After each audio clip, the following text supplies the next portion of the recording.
So today we're going to be talking about the variant rule that changes the game's math at a fundamental level, and discuss what kind of ramifications that has. And this video is part of how do I make this variant rule work, and part what happens when we start to mess with core assumptions of the Pathfinder 2e game engine. And of course, that variant rule is proficiency without level. And what proficiency without level does is quite simple. When you calculate your proficiency bonus, you just simply don't add your level. That's it. That's the variant rule.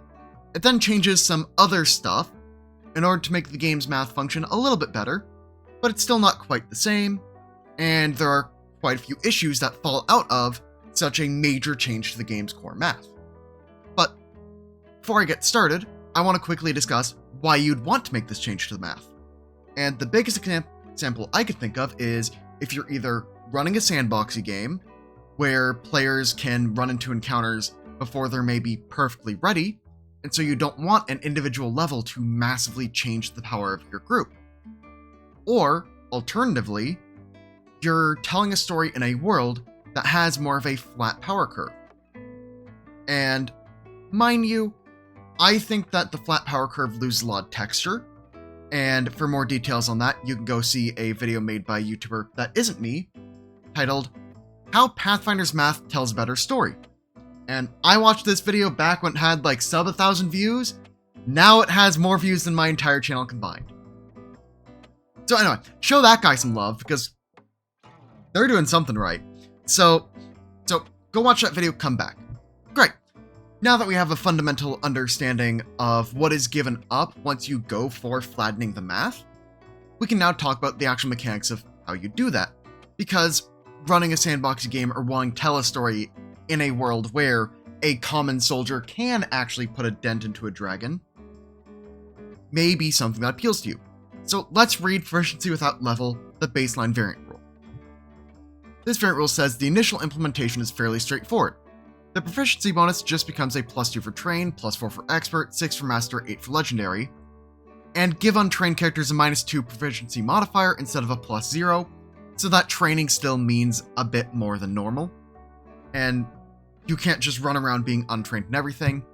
It also makes the general feat that gives you your level in everything you're untrained in, lets that general feat have use again. So, easy enough. And then talks about how you adjust the simple DCs table, which you can see here. Untrained is a DC 10, scales the legendary at DC of 30. And now, this is different from base Pathfinder 2, which has the legendary go up to 40, as there's a jump of 10 points for master and legendary, but they still pick these numbers with the idea of ease of memorization in mind, not actually what would create the best experience at the table. Because you need to do other things in order to gate checks, but we're going to talk about that in more detail later, once we go over a fix for this variant rule. And then it talks about encounters.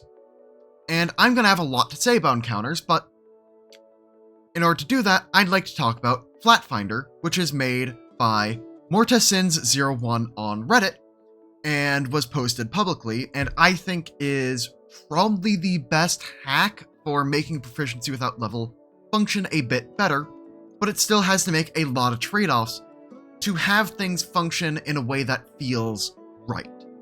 Flatfinder does require a lot more GM calls and a lot more GM fiat than you would running without proficiency without level, but I think it has very good logic behind all of its decisions, and it fully explains why those decisions were made, so you, as the game master for your game, if you want to implement this, can make a different decision if you so choose. And you can even go to that Reddit thread and comment on that post about, hey, why do you do XYZ? And hey, you might get a response. So there you go. I just want to start with Flatfinder's what you gain and what you lose, because I think this is the core of the trade-offs. You gain increased world consistency for sandboxes, but I think that you get world consistency even without proficiency without level. It's just that your world is consistent as there are demigods that exist and they're around. You get a broader choice of challenges for any given level. True. You absolutely do get to have more of the bestiary accessible as creatures you can throw at your party. Items with DCs are useful for longer. True. and you have a better intuition of good versus bad results, there I'm going to call that a skill issue, because if you play at a certain level for a little bit, you get a very strong feeling of what is a good versus a bad roll at those levels. Because, like, getting a 30 at level 7 is very meaningful, but it's pretty mediocre of a roll once you hit level 15, and you can kind of intuitively get that by just playing the game at those levels for a couple sessions. So, and you lose reliable encounter building, and thus you'll need to spend more time adjusting stat blocks. And again, we're going to go into that in more detail later on. And so the implementation is basically the same, but the simple DC table is different. Now it scales from 8 to 20. These numbers are still clean and easy to memorize, but now there's this issue. A level 1 character can make a legendary DC, you know, decently often. Like, let's say you have a cleric who's trained in religion. Well, they can now meet that legendary religion check on a roll of 14 or higher. So that's numbers of 14, 15 up, so that's 6 numbers on the D20 succeed. So 5 normal succeed, 1 crit success on the D20 at level 1 for a legendary check. That's a lot. And so it actually mentions you'll then need to do DC adjustments more heavily if it is something that they're not quite up to that degree of training in, and talks about minimum proficiency rank being a thing that is needed in order to gatekeep lower level characters from doing these high level types of abilities and these high level types of things they would do, these feats, if you were, using feats as the general term instead of the game term for the thing you put on your character sheet, the types of things your character can do.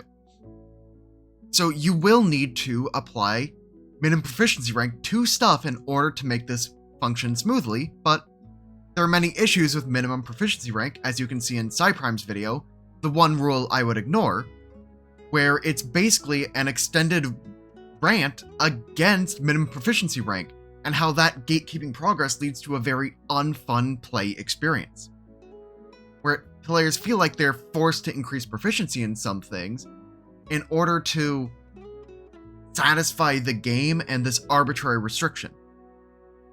Because if you're doing this too heavily, it does feel like an arbitrary restriction. Now, another thing that implements is more of like a way to make downtime a bit more fun in this system, because high level DC table is a little bit weird. So they have introduced the Competence Check, where you then have like a flavorful description of how something goes. You just ask for a competence check, and the GM decides what happens based on that. I'm going to just put up the example of what a competence check is across the screen, and you can read that yourself. Honestly, this is a good way to just like inject some roleplay into a normal Pathfinder game. I just kind of extend the DC table to be gross being from 0 to 8, and then just kind of like extend everything by a couple points after that. So that way you get to like 40 or over is extraordinary. And yeah, that feels like it'd still fit right at home in a higher level table, where you just kind of play through, the characters get more powerful and they become masters of their environment. So I actually really like competence checks even outside of the Flatfinder hack. But I do think it is more needed inside of a Flatfinder type system, simply because you don't have the simple DCs to fall back on all the time. Because in a proficiency with level game, you can say, well, the DC is this simple DC plus minus whatever, and you can very easily set DCs on the fly. Competence check lets them roll, and then the DC adjusts afterward. And I think it's a neat little way to approach that issue from a different angle, other than just proficiency gating it. Because proficiency gating is a very harsh restriction. I think that you'd make it hard to very hard to incredibly hard, depending on how many proficiency tiers below they are compared to where they should be, but that's an opinion for a later video. They also made a bunch of changes to treat wounds to have its average healing be equivalent to where it should be, so that parties can actually heal out of combat. So they made treat wounds healing scale, and they actually used the table for competency checks in order to see how much you're healing. And they also adjusted risky surgery to make it actually risky and heal more at all levels, so it's always an interesting choice. And never just becomes, well, it's strictly better for me to risky surgery, because I'm never going to fail. So, there you go. Then it talks about encounter building.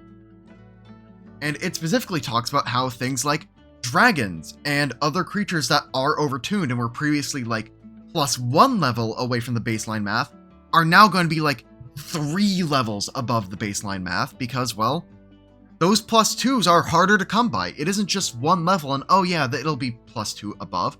No. In order to get that +2, you need to be like 4 levels up in Flatfinder. So, a lot of the weirder balance of creatures and a lot of these special abilities you see on mid to high level creatures will become much more devastating in the style of game where you're using the flattened math. Because now the players might see abilities they're not ready for.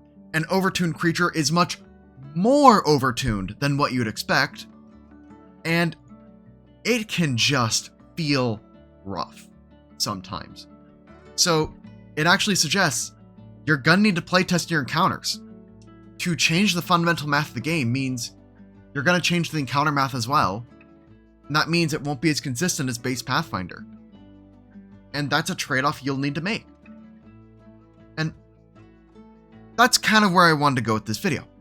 Whenever you change the core of the math, even if it's for a good reason, you are always giving up something. Every decision that you make, everything that you change, you are losing out on something else. So if you're new to Pathfinder, I'd highly recommend playing with no variant rules when you first start off. And then, later on, when you have a game you really want to run under a certain tone, then I'd look for, how can I adjust the system to make this tone work? Or maybe even look for other systems that do that tone very well straight out of the box. And hey, that's about all I have for this video. Let me know your thoughts in the comments down below, and I'll see you in the next one. Peace.